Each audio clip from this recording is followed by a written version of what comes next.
A gente continua repercutindo a ordem de prisão contra o ex-presidente Fernando Collor. Bruno Salles, doutor Bruno, te deixei ali a pergunta na mão. Fica uma impressão de que o Collor virou o bode expiatório da Lava Jato, porque todo mundo se salvou na Lava Jato, num movimento capitaneado pelo Supremo Tribunal Federal, um revisionismo do Palácio do Planalto do governo Lula III, e o Collor que vai acabar indo para a prisão, mas eu queria sua leitura com toda a liberdade para divergir dessa ideia. Olha, Caio, eu realmente não interpreto dessa forma, de fato. Eu acho que a gente tem decisões que anularam partes da Operação Lava Jato, mas tem muita gente cumprindo pena, até hoje, da Lava Jato.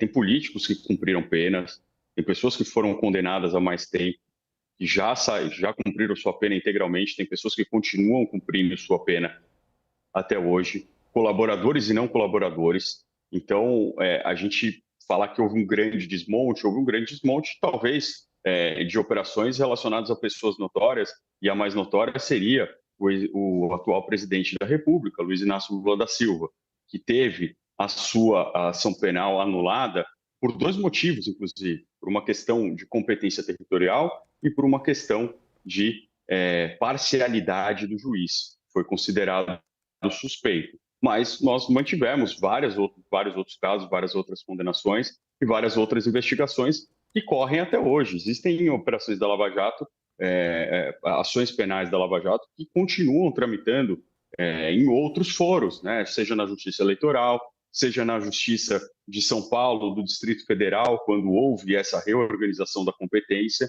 Então, dizer que houve simplesmente um desmonte completo da Lava Jato, isso não é factualmente correto. O que houve foi um desmonte daquele consórcio de Curitiba entre Ministério Público e juiz. Isso, de fato, acabou. Inclusive com a extinção da força-tarefa da Lava Jato de Curitiba, porque ela se mostrou extremamente problemática. O ministro Gilmar Mendes sempre frisa isso. A Vaza Jato, né, aquelas mensagens que foram capturadas pela Operação Spoofing, mostra o quão promíscuo era aquela relação e o quanto uma investigação legítima tinha sido utilizada para o direcionamento político, o direcionamento para a captura de determinadas pessoas de determinado espectro ideológico. Isso ficou documentado, isso existiu, e isso levou à anulação, por óbvio, das ações em relação ao presidente Lula. Mas isso não quer dizer que a Lava Jato inteira acabou. De fato, existem pessoas que ainda cumprem, e existem pessoas que estão ali postulando a nulidade das suas ações penais também, né? Isso foi uma discussão muito grande quando teve a decisão do STF sobre a nulidade do processo do Lula, se aquilo ia automaticamente beneficiar todo mundo da Lava Jato. E na época eu disse que não, e continuo dizendo não, são casos específicos, cada um tem uma ação penal, cada um tem as suas particularidades. Algumas ações penais foram contaminadas por suspeição, foram contaminadas por quebra de cadeia de custódia de prova, outras não, que é o caso do ex-presidente Collor. Então, não vejo como tem aqui uma posição distinta, como se o Collor fosse colocado aí como um bode expiatório, diferente de todos, só ele que sobrou, né? Ou talvez como uma reparação histórica pelo caso PC Farias. Não acho que é nada do tipo. Eu acho que cada caso é um caso, e no caso dele, foi uma ação penal que transcorreu perante o Supremo Tribunal Federal, com ampla defesa, contraditório, com a defesa podendo apresentar os seus recursos, e o STF entendeu que os recursos já tinham sido exauridos, que outros recursos seriam meramente protelatórios.